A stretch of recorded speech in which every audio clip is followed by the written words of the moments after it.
ಇವತ್ತು 22/12/2025 1 ವರ್ಷ 1 ತಿಂಗಳಾಗಿ 1 ತಿಂಗಳು 9 ದಿನ ಆಗಿದೆ. ರಾಧಮ್ಮ ಮುತ್ತುಸ್ವಾಮಿ ಅವರ ಮನೆಯನ್ನು ನೆಲಸಮ ಮಾಡಿ ಯಾವುದೇ ಸರ್ಕಾರಿ ಕಚೇರಿಯಿಂದ, ಯಾವುದೇ ಅಧಿಕಾರಿಯಿಂದ, ಯಾವುದೇ ಜನಪ್ರತಿನಿಧಿಗಳಿಂದ ನಮಗೆ ನ್ಯಾಯ ಸಿಗಿರಲಿಲ್ಲ. ಕೊನೆಯದಾಗಿ ಒಂದು ಎಸಿ ಕಚೇರಿ ಮುಂದೆ ಕೂರುತ್ತಂತೆ 1 ತಿಂಗಳ ಹಿಂದೆನೇ ಮನವಿ ಮಾಡಿದ್ವಿ. ಅದು ಅವರು ಹೇಳಿಸಿದ್ದಾರೆ, ಏನೋ ಇವರು ಮನವಿ ಕೊಟ್ಟು ಹೋಗ್ತಾ ಇರಬಹುದು, ಇದಕ್ಕೇನು ಸ್ಪಂದನೆ ಮಾಡುವ ಅವಶ್ಯಕತೆ ಇಲ್ಲ ಅಂತ ಎಣಿಸಿದ್ರು. ಎಲ್ಲರೂ ಬಂದು ಹೋಗಂಗೆ ಹೋಗ್ಬೋದಂತ ಇವರು ಎಣಿಸ್ತಾರೆ. ಅದು ತಪ್ಪಿದೆ. ಇವತ್ತು ಬೆಳಿ ಬರುವಾಗ ಹೇಳಿದ್ರು ಅಲ್ಲ ಕೂರ್ಲಿಕ್ಕೆ ಆಗಲ್ಲ ಅಂತ. ಅದಕ್ಕೋಸ್ಕರನೇ ಎಸಿ ಕಚೇರಿಯ ಕಂಪೌಂಡ್ ಬಿಟ್ಟು ಹೊರಗೆ ಕೂತಿದ್ವಿ ನಾವು. ಈಗಾಗಲೇ ತಹಸೀಲ್ದಾರ್ ಸಾಯಂಕಾಲ ತನಕ ಕೂರಿಸಿ ಸಾಯಂಕಾಲ ಒಂದು ಮನವಿ ಮಾಡಿದ್ದಾರೆ.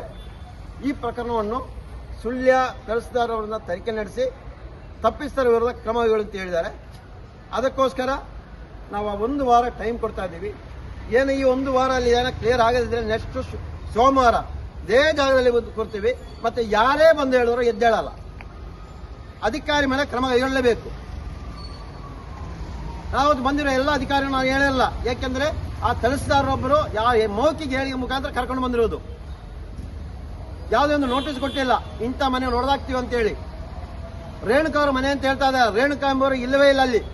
ರೇಣುಕಾ ಅವರು ಬೆಳ್ತಂಗಡಿ ತಾಲೂಕು ಶಿವಾಜಿಯಲ್ಲಿ ಆಧಾರ್ ಕಾರ್ಡ್ ಇರೋದು ಅಲ್ಲಿದೆ.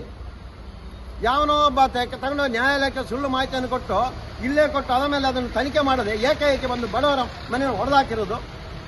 1 ವಾರ ಟೈಮ್ ಕೊಟ್ಟಿದ್ದಾರೆ. ಆ ಟೈಮಿಗೆ ನಾವು ಸ್ಪಂದನೆ ಮಾಡ್ತಾ ಇದ್ದೀವಿ. ಮುಂದಿನ ತನಕ ಬಂದರೆ ನಾವು ಇಲ್ಲೇ ಕೊಡ್ತೀವಿ, ಇಲ್ಲಿಂದ ಎದ್ದೇಳೋ ವಿಷಯ ಇಲ್ಲ. ಅದಕ್ಕೆ ಮುಂಚೆ ಇದಕ್ಕೆ ಸಂಬಂಧಿಸಿದ ಅಧಿಕಾರಿಗಳು, ಜನಪ್ರತಿನಿಧಿಗಳು ಕಾನೂನು ಕ್ರಮ ಕೈಗೊಳ್ಳಬೇಕಾಗಿ ಕೇಳ್ಕೊಳ್ತೀವಿ. ಅದೇ ರೀತಿಯಲ್ಲಿ 2015ರ ಹಿಂದಕ್ಕೆ ವಾಸವಾಗದೆ ಕಡಬ ತಾಲೂಕಲ್ಲಿ ಯಾರಿಗಾದರೂ ಹಕ್ಕುಪತ್ರ ಕೊಟ್ಟರೆ ಅದರ ವಿರುದ್ಧ ಕ್ರಮ ಕೈಗೊಳ್ಳಬೇಕು.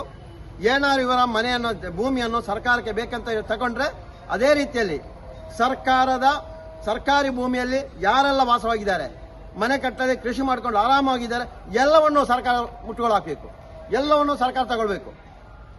ಇನ್ನು ಯಾರು ಅದರಲ್ಲಿ ವಾಸವಾಗಿರೋರು ಆ ರೀತಿಯಲ್ಲಿ ಕಾನೂನು ತರಬೇಕು. ಈ ಉದ್ದೇಶ ಇವತ್ತು ಬಂದು ನಮ್ಮೊಂದಿಗೆ ಸಹಕರಿಸಿದ ಬೆಳಗಿಂದ ಪೊಲೀಸ್ ಇಲಾಖೆ ಸಿಬ್ಬಂದಿಯವರು ನಮ್ಮೊಂದಿಗಿದ್ರು. ಅವರಿಗೂ ನಮ್ಮೊಂದಿಗೆ ಬಂದು ಮಾತಾಡಿಸಿದ ಎಲ್ಲರಿಗೂ ನಾವು ಧನ್ಯವಾದಗಳನ್ನು ಹೇಳ್ತಾ ಇದ್ದೀವಿ.